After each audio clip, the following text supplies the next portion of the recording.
Praise the lord. Krupa holy spirit fire power ministry తరపున మీ అందరికీ శుభాభివందనములు.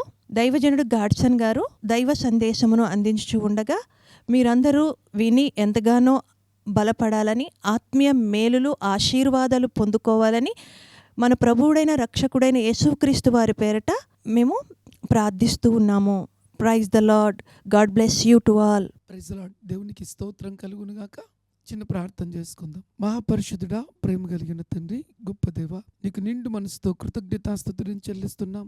ప్రతి బిడ్డతో నీవే నేరుగా సూటిగా ముఖాముఖిగా తండ్రి మాట్లాడండి. నీ ఆత్మను ప్రతి బిడ్డ మీద కుమ్మరించండి. నీ ఉన్నతమైన ప్రణాళికను బాగుబలుబిని ప్రతి బిడ్డ మీదకి చాపమని యేసుక్రీస్తు నామములో ప్రార్థించి దీవెనలను మేళ్లను ఆశీర్వాదములను పొందియున్నాము తండ్రి. ఆమెన్. ప్రియ దేవుని బిడ్డలారా, మానవ జాతి అంతటికి కూడా దేవుడు పెట్టిన ఒక విధిని మనం జ్ఞాపకం చేసుకున్నట్లయితే చాలా బాగుంటుందని పరిశుద్ధాత్మ దేవుడు ప్రేరేపించాడు. ప్రియ దేవుని బిడ్డలారా, ఏంటి ఆ విధి గమనించండి. దేవుడి యొక్క జ్ఞానము ఊహకందినటువంటి జ్ఞానం. ప్రియ దేవుని బిడ్డలారా, ఆయన దేవుడు అంటే ఆయన ఎల్ షదాయ్, సర్వశక్తివంతుడు. ఆయన బలముకు, ఆయన శక్తికి ఇక చాటి అనేది ప్రపంచ దేశ చరిత్రలో ఏది కూడా లేదు. అది నువ్వు గమనించాలి. అది నువ్వు గమనించి భయపడినట్లయితే నీ జీవితము భలే అద్భుతమైన రీతిలో ఉంటుంది. ప్రియ దేవుని బిడ్డలారా, గమనించండి. దేవుడు పెట్టిన విధి ఏంటి? ఆ విధిలో దేవుడి యొక్క ఉన్నతమైనటువంటి ఆలోచన ఏంటో మనం తెలుసుకున్నట్లయితే జ్ఞానవంతులం, బలవంతులం, తెలివివంతులం, నిజముగా ధన్యులమని ప్రభు పేరుతో మనవి చేస్తున్నాను. ప్రియ దేవుని బిడ్డలారా, దేవుడు పెట్టిన విధి ఏంటో నువ్వు తెలుసుకున్నట్లయితే నువ్వు నిజముగా ఆశీర్వదించబడిన వ్యక్తివని ప్రభు పేరుతో మనవి చేస్తున్నాను. దేవుని వాక్యంలోకి మనం చూద్దాం. దేవుని వాక్యంలోకి మనం వెళ్దాం. కీర్తనలు 33వ కీర్తన 8వ వాక్యాన్ని మనం చదువుకుందాం. లోకులందరూ యెహోవా యందు భయభక్తులు నిలపవలెనని భూలోక నివాసులందరూ ఆయనకు వెరవవలెనియు. ఆయన మాట సెలవివ్వగా దాని ప్రకారమాయను. ఆయన ఆజ్ఞాపింపగానే కార్యము స్థిరపరచబడెను. గమనించండి ప్రియ దేవుని బిడ్డారా, కులము లేదు, జాతి లేదు, మతము లేదు. ప్రతి బిడ్డ, ప్రతి మానవుని గురించి దేవుడు మాట్లాడేటువంటి మాట. ప్రియ దేవుని బిడ్డారా, లోకులందరూ యెహోవా యందు భయభక్తులు నిలపవలెను. చూడండి ఈ మాట. దేవుని యందు భయము భక్తి కలిగిన వ్యక్తులుగా లోకము యావత్తు కూడా ఉండమని దేవుడు నిన్ను నన్ను ప్రపంచంలో ఉన్న ప్రతి బిడ్డను కలగజేసినప్పుడు ఆయన పెట్టినటువంటి ఒక అద్భుతమైన విధి, భయభక్తులు కలిగి జీవించమని దేవుడు మనుషులందరికీ పెట్టినటువంటి గొప్ప విధి. ప్రియ దేవుని బిడ్డలారా, భూలోక నివాసులందరూ ఆయన్ను వెరవవలెను. ఆయనకు భయపడాలి అంట. ఆయనకు భయపడాలి, ఆయనకు లోబడాలి, ఆయనకు విధేయత చూపించాలని మనుషుల్ని దేవుడు కలగజేశాడనే మాట నువ్వు జీవితకాలం అంతా గుర్తుపెట్టుకున్నట్లయితే నువ్వు ధన్యుడివి, ధన్యురాలివి అని ప్రభు పేరుతో మనవి చేస్తున్నాను. ప్రియులారా, ఒకవేళ నేను ఈ మాట వినను, ఒకవేళ నా ఇష్టానుసారంగా నేను జీవిస్తాను అని మనం అనుకున్నట్లయితే దాని 10వ స్థానాన్ని కూడా మనమే అనుభవించాలని ప్రభు పేరుతో మనవి చేస్తున్నానండి. దేవునికి ఒక పేరుంది, ఆయన న్యాయవంతుడు. దేవునికి ఒక పేరుంది, ఆయన వారి క్రియల చొప్పున ప్రతిఫలం ఇస్తాడు. ఆయన అన్యాయము చేసేటువంటి దేవుడు కానే కాదు. ఆయన లంచము పుచ్చుకొని, గమనించండి, లంచము పుచ్చుకొని మాపి చేసే దేవుడు కాదండి. దేవుడు అంటేనే పర్ఫెక్ట్. మనం మాటకు వచ్చినప్పుడు ఒక మాట అంటున్నాం. అన్యాయం జరిగినప్పుడు, మోసం జరిగినప్పుడు, లేకపోతే దాడి జరిగినప్పుడు, నిర్దాక్షంగా భయంకరమైన విపత్తులు జరిగినప్పుడు, లేదా మనది దోచుకునబడినప్పుడు, లేదా మనది మోసం చేసినప్పుడు మనం అన్నటువంటి అద్భుతమైన మాట తెలుసా? ఏ మాట తెలుసా అండి? హార్ట్ఫుల్గా అంటాం, హృదయపూర్వకంగా అంటాం. మనము దెబ్బతిన్నప్పుడు, మనం మోసపోయినప్పుడు, మన కాడికి పెద్దవాళ్ళు కాబట్టి మన మీదికి దాడి చేసినప్పుడు మనం అంటూ ఉంటాం తెలుసా? ఏ మాట తెలుసా? దేవుడు చూస్తూ ఉన్నాడు, దేవుడు చూస్తూ ఉన్నాడు. నా జీవితంలో ఏం జరిగిందో, నా జీవితంలో ఎటువంటి పరిస్థితి ఎదురైందో, నా అన్నలే, నా అక్కలే, నా బంధువులే, నా స్నేహితులే, నేను బలహీనునని నా ఊరి వాళ్ళే ఇలా ఎత్తుకుంటూ పోతూ ఉంటే ఎన్నో భయంకరమైన విపత్తులు మన దగ్గరకు వస్తాయండి. ఒక వ్యక్తి జీవితంలో భయంకరమైన విపత్తి జరిగింది అంటే ఆ వ్యక్తి వారితో గెలవలేకపోతే వెంటనే దేవుని తీసుకొచ్చి సెంటర్లో పెడతాడు. దేవా, నువ్వు చూస్తున్నావు, నువ్వు కొడతావు, నువ్వు చూస్తున్నావు, నీవు విడిచిపెట్టవు, అంత నమ్మకం అప్పుడు మాత్రమే వస్తుంది. ఇది గమనించండి. కొదమప్పుడు రాదండి, కొదమప్పుడు రాదు. అయితే దేవుని వాక్యం ఏం చెప్తుందంటే, ఇప్పుడు దేవుని బిడ్డారా, ఒక వ్యక్తి భూమి మీద పుట్టిన తర్వాత ఆ వ్యక్తి యొక్క జీవితము దీవెనకరంగా ఉండాలి, ఆశీర్వాదకరంగా ఉండాలంటే దేవుడి విధిలో దేవుని వాక్యం చెప్తుంది, చక్కగా ఆయనకు భయపడాలి, ఆయనకు లోబడాలి, ఆయనకి ఇష్టకరంగా నువ్వు బ్రతకాలి అనేది దేవుడి ఉన్నతమైన కోరిక, ఉన్నతమైన ఉద్దేశము. ఆ ఉద్దేశాన్ని నీవు లెక్క చేయకుండా ఉన్నట్లయితే, దాని గురించి నేను మీతో రెండో మాటగా మాట్లాడతాను. ప్రియదేవుని బిడ్డలారా, నువ్వు లెక్క చేయకుండా ఉన్నట్లయితే ఆ తరువాత ఎదుర్కొనే పరిస్థితి నేను మీతో పంచుకుంటాను. దానికి ముందు ఇంకొక మాట కూడా నేను మీతో పంచుకోవాలని ఆశ కలిగి ఉన్నానండి. నిన్ను కన్న దేవుడు, నిన్ను వెలబెట్టి కొన్న దేవుడు, తన చేతులతో చేసిన దేవుడు, నువ్వు దేవుడి మాటకు లోబడకుండా ఇష్టానుసారంగా జీవిస్తావని, దేవుని ఆజ్ఞలు మర్చిపోతావని, నీ పుట్టుకకు, దేవుడు నిన్ను కలగజేసిన పుట్టుకకు నీ ద్వారా దేవునికి అవమానం కలుగుతుందని, నువ్వు బ్రతికేటువంటి జీవితంలో చాలా జాగ్రత్తగా బ్రతకాలని, నీ కాడికి ముందుగా మహా గొప్ప జ్ఞాని అయిన దేవుడు నీకు ఇచ్చిన జ్ఞానం అంతే. నీకు కలిగిన జ్ఞానం ఈ లోక సంబంధమైన జ్ఞానమే. దైవ సంబంధమైన జ్ఞానం నీకు కావాలి అంటే దైవ జనుల ద్వారా, దేవుడి పరిశుద్ధ గ్రంథములని, దేవుడి మాటల ద్వారా నువ్వు విని లోబడి భయపడి విధేయత చూపించినట్లయితే దైవ సంబంధమైన దీవెనలు, దైవ సంబంధమైన జ్ఞానం నీకు కలుగుతుంది. దైవ జ్ఞానం ఎటువంటిదంటే, దేవుని బిడ్డలారా, నువ్వు చేసినటువంటి కార్యానికి భయభక్తులు లేకుండా జీవించే జీవితానికి ప్రతిఫలంగా రెండో అద్భుతాలు చెప్తానండి. మొదటిది ఏం తెలుసా? ఏం జరగబోతుందో నీకు ముందుగానే దేవుడు చెప్తున్నాడండి. ఏంటి ఆ మాట? నిర్గమకాండం చదువుదామా? నిర్గమకాండం 20వ అధ్యాయం 5వ వాక్యం. ఏలయనగా నీ దేవుడైన యెహోవానకు నేను రోషము కలిగిన దేవుడును. నిన్ను కలిగజేసిన దేవుడు మామూలుడు కాదంట. రోషం కలిగిన దేవుడు. నువ్వు వెనక్కి తిరుగుతావని దేవునికి తెలుసు, నువ్వు లెక్క చేయవని దేవునికి తెలుసు. అందుకే నీకు ముందుగానే దేవుడు హెచ్చరిక చేస్తున్నాడండి. రోషము కలిగిన దేవుడు. నన్ను ద్వేషించు వారి విషయంలో 3-4 తరముల వరకు తల్లిదండ్రుల దోషము కుమారుల మీదకి రప్పిందును అన్నాడండి. అద్భుతమైన మాట. నిజంగా నువ్వు చక్కటి మార్గంలో బ్రతికి చక్కటి సంతానాన్ని ఇచ్చి భూమి మీద నీ బిడ్డలు, నీవు ఆశీర్వదించబడాలని దేవుని కోరిక. ఆ 5వ వాక్యంలో ఏమని రాయబడిందంటే, దేవుని బిడ్డలారా, 6వ వాక్యంలో, నన్ను ప్రేమించిన ఆజ్ఞలు గైకొన్న వారి మీద 1000 తరముల వరకు నేను కరుణించువాడనై ఉన్నానని రాయబడింది. ఇది దేవుడి విధి. నువ్వు బ్రతికే జీవితంలో నువ్వు చక్కటి దేవునికి భయపడి లోబడి మంచి జీవితం జీవించకుండా ఉన్నట్లయితే నీకు పుట్టిన బిడ్డల జీవితంలో గమనించండి, నీ ఆస్తితో పాటు శాపం నువ్వు ఇచ్చే తల్లిగా ఉంటావు, శాపం ఇచ్చే తండ్రిగా నువ్వు ఉంటావండి. నువ్వు డిసైడ్ చేసుకోండి. ఇది నువ్వు మార్చలేవు. ఈ ప్రపంచంలో ఎవరు మార్చలేరు. నీ బంధువులు కాదు, నీ భూమిలో ఉన్నటువంటి ఏ వ్యక్తి వచ్చినా కూడా దేవుడి విధిని మార్చడం అసంభవం. నిన్ను కలగజేసిన దేవుడు ఒక ఉద్దేశంతో కలగజేస్తాడు. ఆయనకు భయపడి లోబడి విధేయత చూపించి వాక్యానుసారంగా ఆయన ఆజ్ఞలు పాటించి ఒక మంచి వ్యక్తిగా బ్రతికి వేల సంవత్సరముల దీవెనలు నీ బిడ్డలకు ఇవ్వమని దేవుడు నీతో మాట్లాడాడు, నిన్ను పుట్టించాడు. నువ్వు దాన్ని మర్చిపోయి జీవించినట్లయితే నీ పుట్టుక ద్వారా 3-4 తరముల వరకు శాపగలమైన సంతతి వారు పుడతారంట. అందుకే నేను మళ్ళీ చెప్తున్నా, సింహము కడుపున సింహమే పుడుతుంది, పిల్లి కడుపున పిల్లే పుడుతుంది. భక్తిహీనులు కలిగినటువంటి వ్యక్తుల జీవితాలలో వారి పిల్లలు ఎలా ఉంటారు తెలుసా? దేవుని బిడ్డలారా, ఇంకా అతి భయంకరంగా ఉంటారు. గమనించండి. ఈ వ్యక్తి ఒక రౌడీ సీటర్గా మార్చబడేదానికి, ఒక త్రాగుబోతుగా మార్చబడేదానికి, ఒక గుండాగా మార్చబడేదానికి, ఒక హంతకుడిగా మార్చబడేదానికి, ఒక వ్యభిచారిగా మార్చబడేదానికి కర్త కర్మ క్రియ డాడీ మమ్మీనే. అందులో డౌట్ లేదండి, అందులో డౌట్ లేదు. వారు దేవునికి విరోధమైనటువంటి కార్యాలు చేసినట్లయితే దేవుడు వారి పిల్లల మీద ఏం వేస్తాడంట?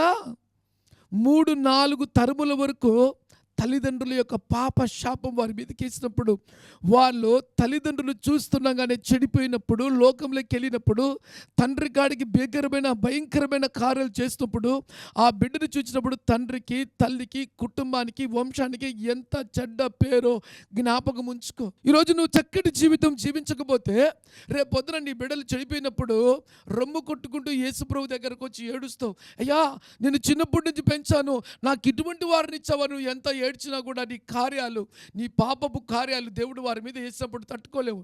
గమనించండి ప్రియ దేవుని బిడ్డలారా, ఒక మాట చెప్పకనే చెప్పాలని ఆశ కలిగి ఉన్నాను.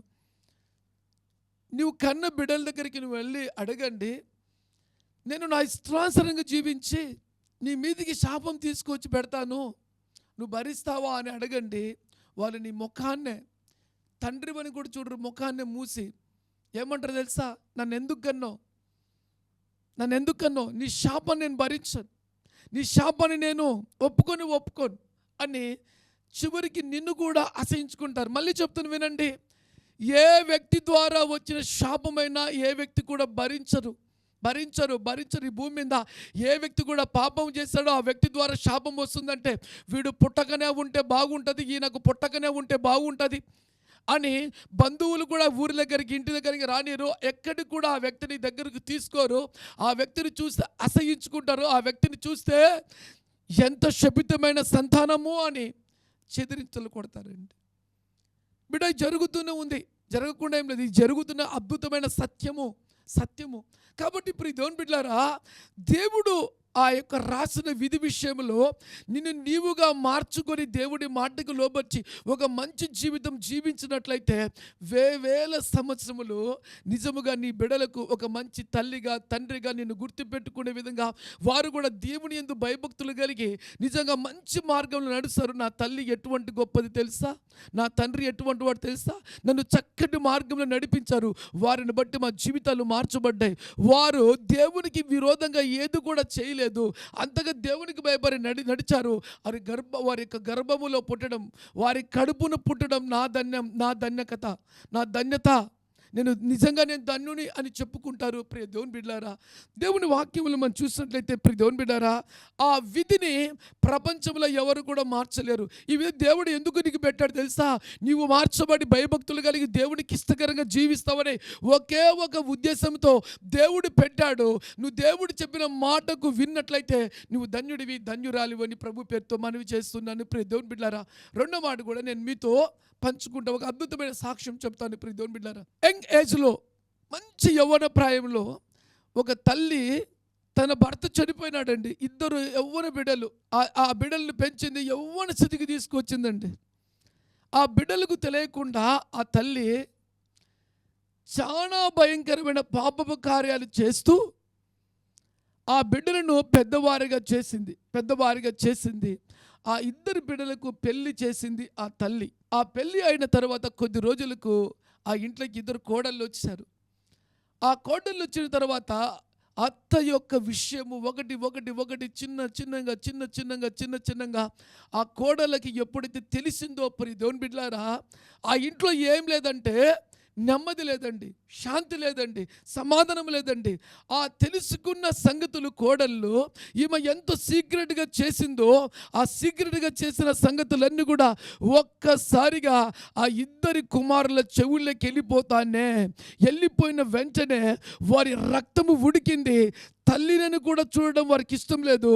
వాళ్ళు పనిన పన్నాగాలు, ఆలోచనలు, తలంపులు అతి భయంకరము. ప్రియ దేవుని బిడ్డలారా, నా తల్లి ఇటువంటిదా, నేను ఇటువంటి ఈ తల్లికి నేను పుట్టానా, నిజముగా నా యొక్క బ్రతికేంటని వాళ్ళు ఇంకా మొలకెత్తిన ఆలోచనలు ఇంకా భయంకరమండి. ఆ మొలకెత్తిన ఆలోచనలు భయంకరము. కనీ పెంచి పెద్ద చేసినప్పటికీ కూడా తల్లి పట్ల విషయము తెలిసిన వెంటనే కోపం, ద్వేషం, పగ, అసూయ, అమ్మ ముఖము చూడడం వారికి ఇష్టం లేదు, నిజముగా ఇంటికి రావడం ఇష్టం లేదు. నిజముగా ఆ భయంకరమైన సిచ్యువేషన్లో ప్రియ దేవుని బిడ్డలారా, ఇద్దరు పిల్లలు భయంకరమైన తాగుబోతులుగా మార్చబడ్డారు. పెళ్ళైన కొద్ది రోజులకి ఏమైపోయినారు తెలుసా, తాగుబోతులుగా మార్చబడ్డారు. నాకు అనిపించింది, ఈ తల్లి పాపం చేస్తూ ఎన్నో కుటుంబాలను కూల్చినప్పుడు వాళ్ళు డబ్బులు తీసుకొచ్చి ఈమెకి ఇచ్చినప్పుడు నేను నా బిడ్డలు బాగుంటే బాగుంటుంది కదా అనుకునింది. ఎన్నెన్నో కలలు కనింది. దేవుడి ఆజ్ఞ అతిక్రమించి జీవించింది. దేవుడి విధి నాలాంటి దైవజనుడు చెప్పిన కూడా లెక్క చేయలేదండి. నేను జీవితంలో గెలుస్తానులే అనుకునింది. కానీ దేవుడి విధి ఎదుట గెలవలేదు. ఆ తల్లే కాదు దేవుని బిడ్డలారా, ఈరోజు దేవుని వర్తమానం నువ్వు వింటున్నావు. నీ జీవితంలో కూడా జాగ్రత్త గుర్తుపెట్టుకో. దేవునికి విరోధమైన పాపాలు చేసినప్పుడు ఈ ప్రపంచంలో ఏ ఏ ఏ వ్యక్తి కూడా నేను కాపాడలేడు. నీవు దేవునితో సమాధానపడి ఒప్పుకొని విడిచిపెట్టి యేసు రక్తంతో కడగబడితే తప్ప నీకు నెమ్మది, శాంతి, సమాధానము దేవునితో నడిచినప్పుడు మాత్రమే కలుగుతుంది. దేవుడికి ఆజ్ఞలను అతిక్రమించి జీవించినప్పుడు ఒక మంచి తల్లిగా నువ్వు ఉండవు, ఒక మంచి తండ్రిగా నువ్వు ఉండవు, ఒక మంచి కుటుంబంగా నువ్వు ఉండవు. గుర్తుపెట్టుకో దేవుని బిడ్డలారా. ఆ ఇంట్లోకి వచ్చి కూర్చుంది సాతాను. దేవుడు ఆజ్ఞ అతిక్రమించిన వెంటనే కోడళ్ళకు నెమ్మది లేదు, కొడుకులకు నెమ్మది లేదు, అత్తకు నెమ్మది లేదు, కుటుంబం గందరగోళం, ప్రతిరోజు వేదనే, ప్రతిరోజు బాధే, ప్రతిరోజు నిట్టూర్పే. కని పెంచి పెద్ద చేసి పెళ్ళిళ్ళు అయ్యాయి కదా, ఇక నాకు సంతోషము, ఇంత అన్నం పెడతారు, నన్ను బాగా చూసుకుంటారన్న ఆమె కళ తారుమారుగా మార్చబడింది. నేను అనుకున్నది ఒకటి. నేను అనుకున్నాను, ఏ విధంగా వీరిని పెంచి పెద్ద చేస్తే వారు నాకు ఇంత కూడేస్తారు, కన్నదానికి ప్రతిఫలంగా నేను చేయగలిగింది చేశాను, వీరిని పెంచాను. కానీ కరెక్ట్గా పెంచిందో లేదో కూడా తెలియదు. కానీ బైబిల్ చెప్తుంది విలాప వాక్యంలో 2వ అధ్యాయంలో, నీ బిడ్డల కొరకు రెయ్యి మొదటి జామున దేవుని సన్నిధిలో మొరపెట్టి కన్నీళ్లు కార్చితే నీ బిడ్డలను దేవుడు ఉన్నతమైన స్థితిలో పెడతాడనే సత్యము తెలియక, దేవునికి లోబడి ఒక నీతివంతమైన పరిశుద్ధమైన తల్లిగా నేను దేవుని పాదాలు పట్టుకొని ఏ పని అయినా కూడా కష్టపడి పనిచేసి దేవుడి కృప ద్వారా నా బిడ్డలను చదివించుకుని ఉన్నతమైన స్థితిలో పెడితే నా బిడ్డలు ఆశీర్వదించబడతారని దేవుని మీద ఆధారపడకుండా చేసిన తప్పిదానికి, పాపానికి కొన్ని రోజుల తర్వాత శాపం వెంటాడుతుంది. దేవుని బిడ్డలారా, చివరికి ఏం చేస్తారు తెలుసా? కొద్ది రోజులు గడిచిన తర్వాత ఏం జరిగింది తెలుసా అంటే దేవుని బిడ్డలారా, ఆ తల్లిని ఎవరు పట్టించుకునే వాళ్ళు లేరు. ఆ తల్లికి అన్నము తినాలంటే తినబుద్ధి కావడం లేదు. అన్నం బిగబట్టిందండి. మనిషి ఉన్నట్లుగా ఉన్నటువంటి ఆ వ్యక్తి, మంచి లావుగా హుందాగా ఉన్నటువంటి వ్యక్తి ఒక్కసారిగా డీలా పడిపోయి ఏమైపోయింది తెలుసా? మనిషి రోజుకు మనోవ్యాధితో తగ్గిపోతుందండి. ఇంట్లో సమస్యలు, నెమ్మది లేదు, శాంతి లేదు, సమాధానము లేదు, ఆనందము లేదు. మళ్ళీ చెప్తున్న ఈ భయంకరమైన విపత్తు వచ్చేదానికి కారణం ఏంటి తెలుసా? దేవుడి ఆజ్ఞ అతిక్రమించి చేసిన పాపమే. ఆ పాపము అద్భుతమైన రీతిలో ఎప్పుడు పని చేయాలో అప్పుడు పనిచేయడం మొదలుపెట్టింది. ఆ వ్యక్తి మీదకి ఎదురుదారి చేయడం మొదలుపెట్టిందండి. ఎంత సుఖాన్ని అనుభవించిందో అంత నరకంలోకి తీసుకుపోతుంది. ఆ వ్యక్తి అన్నం తినడం మానేసింది. ఏమి తినకుండా మొదలుపెట్టు కొద్దీ భయంకరంగా తగ్గిపోయిందండి మనిషి.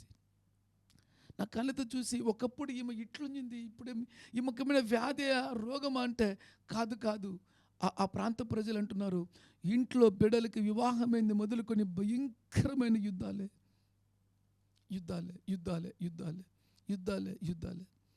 ఏం చేసింది తెలుసా దేవుని బిడ్డలారా? ఆ తర్వాత ఆ తల్లి కొద్ది రోజులకు, ఇంకా నేను ఎప్పుడు చచ్చిపోవాలి, నాకు నెమ్మది లేదు, నాకు శాంతి లేదు, నాకు సమాధానం లేదు అని చివరికి ఆ తల్లి తల ఎంట్రుకలకు పెట్టుకునేటువంటి వాజ్మోల్ తీసుకొని తాగి నిర్దాక్షంగా తన్ను తాను చంపుకునింది. ఆమె చచ్చిపోయి వెళ్ళిపోయింది. కానీ ఆ బిడ్డల హృదయంలో ఆ చేదు జ్ఞాపకాలు బ్రతుకు దినములల్లా. నిజంగా ఆ భర్తలు భార్యలతో కలిసి మాట్లాడుతున్నప్పుడు వారిని ఒక డిఫరెంట్గా చూస్తుంటే, మీ తల్లి ఇలా పెంచిందా అన్నప్పుడు క్షమించలేని మనసు. నిజంగా వారి జీవితాలు ఎంత భయంకరంగా ఉన్నాయి అంటే దేవుని బిడ్డలారా, అది వర్ణనాతీతం. అసలు ఇంక చెప్పలేమండి. ఆ వేదన భరించలేం. ఎందుకు ఇంత భయంకరమైన పరిస్థితి అంటే, దేవుడి భయం లేక, దేవుడి ఆజ్ఞల్లో నడవక, ఇష్టానుసారంగా జీవించినప్పుడు జరిగే భయంకరమైన పరిస్థితి నేను మీ ఎదుట పెడుతున్నాను.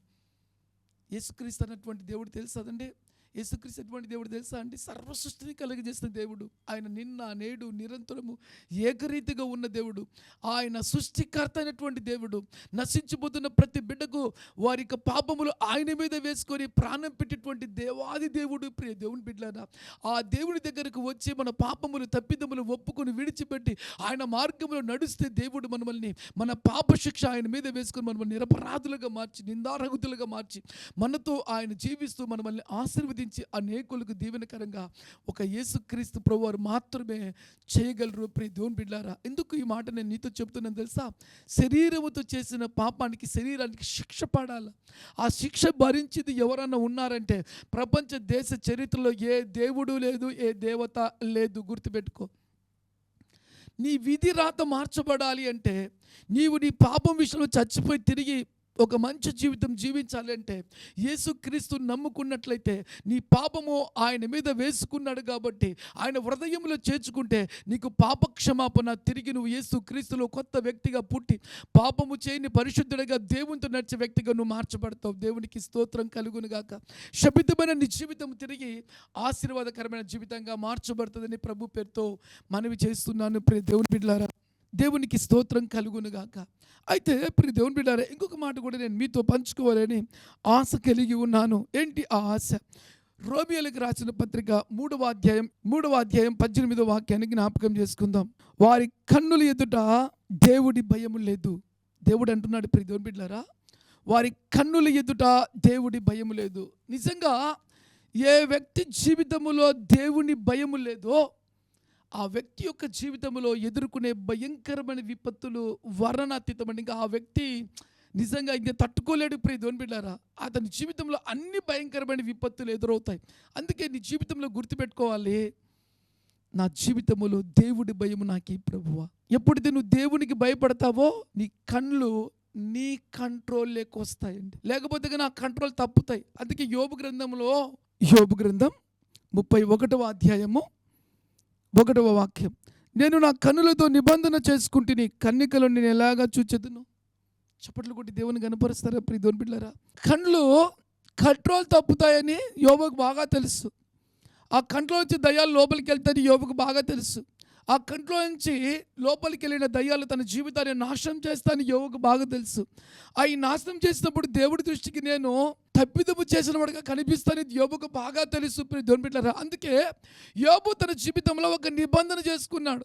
ఏ నిబంధన తెలుసా? చూడండి ఈ మాట, నేను నా కన్నులతో నిబంధన చేసుకుంటుని. ఏమని చేసుకున్నాడు?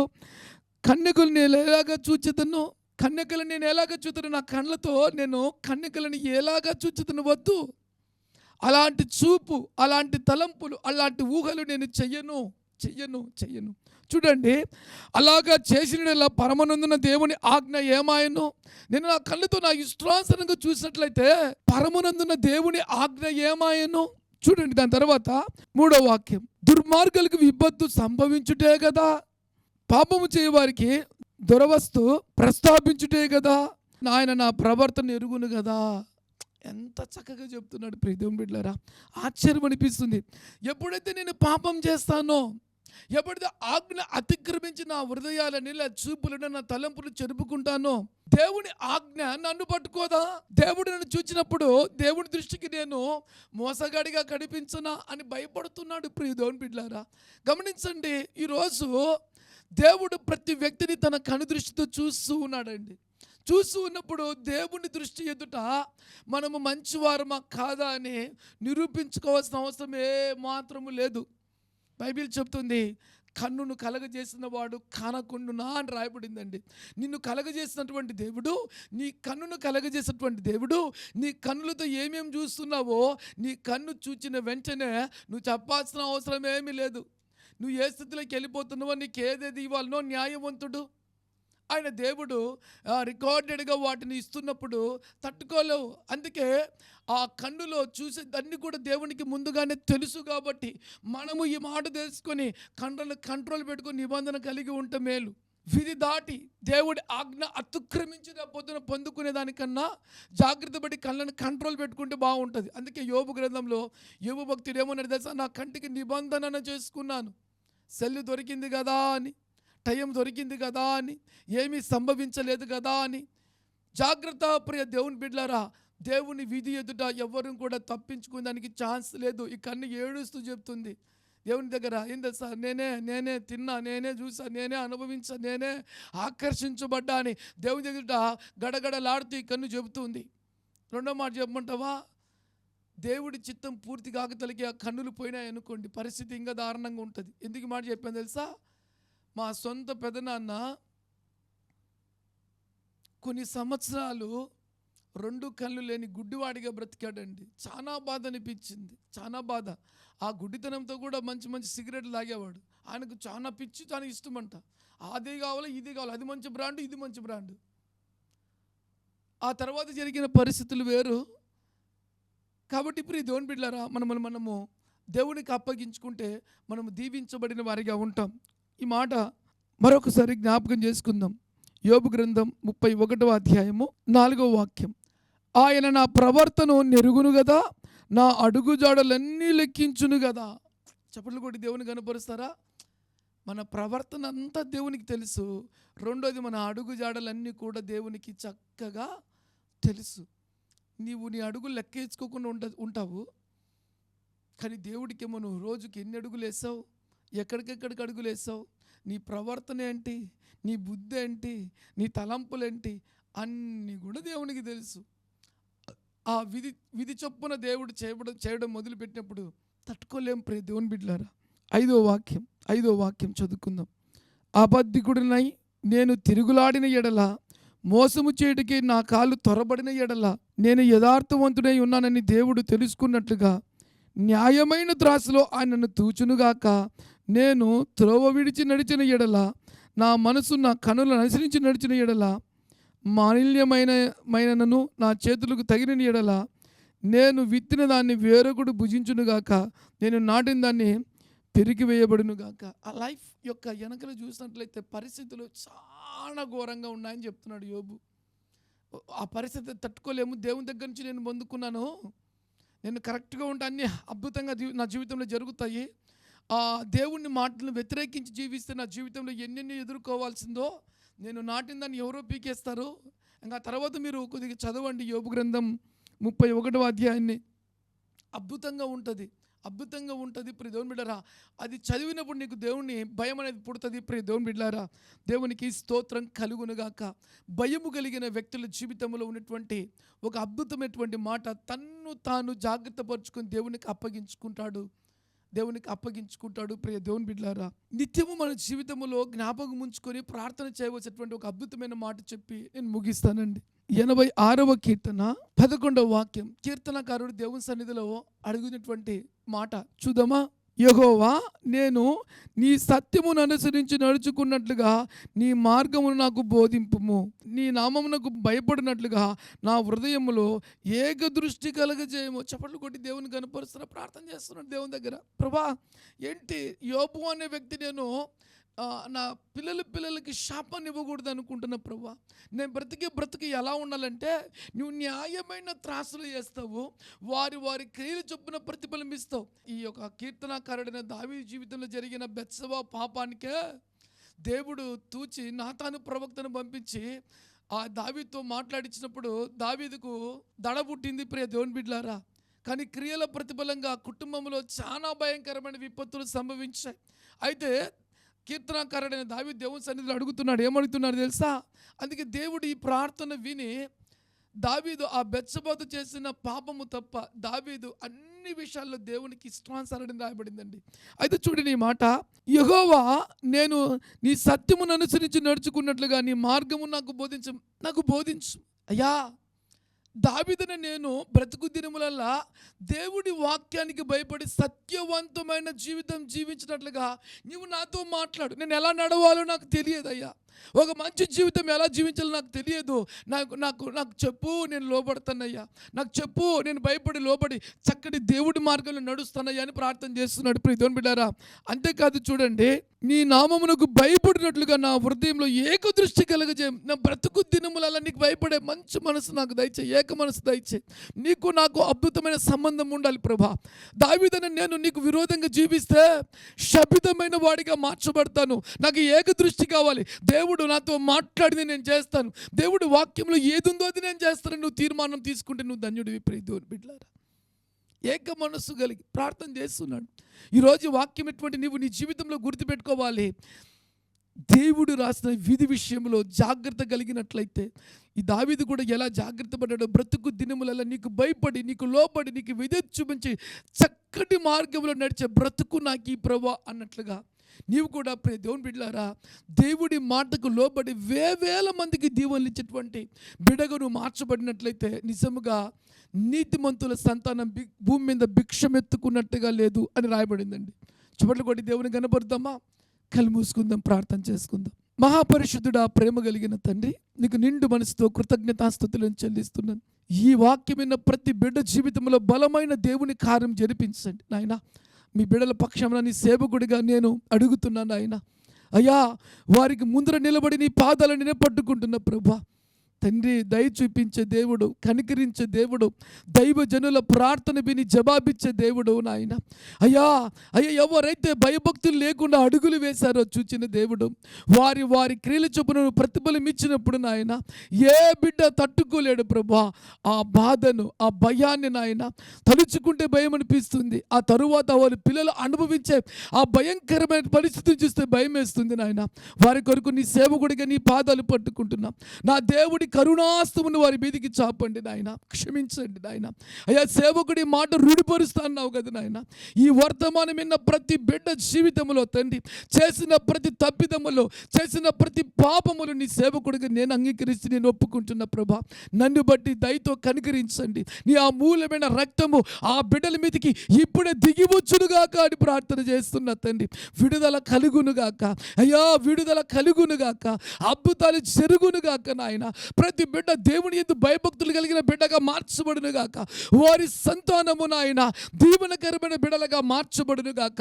శాపము దీవెనగా మార్చబడును గాక. ఈ రోజు నుంచి నాయన వాక్యము విన్నప్పుడు నా తండ్రి ప్రతి బిడ్డ దేవునికి భయపడి అయ్యా, ప్రతి బిడ్డ ద్వారా వేవేల అయ్యా దీవెనలు వారి పిల్లల పిల్లల పిల్లల మీదకి యేసు నామములో దిగివచ్చును గాక నాయన.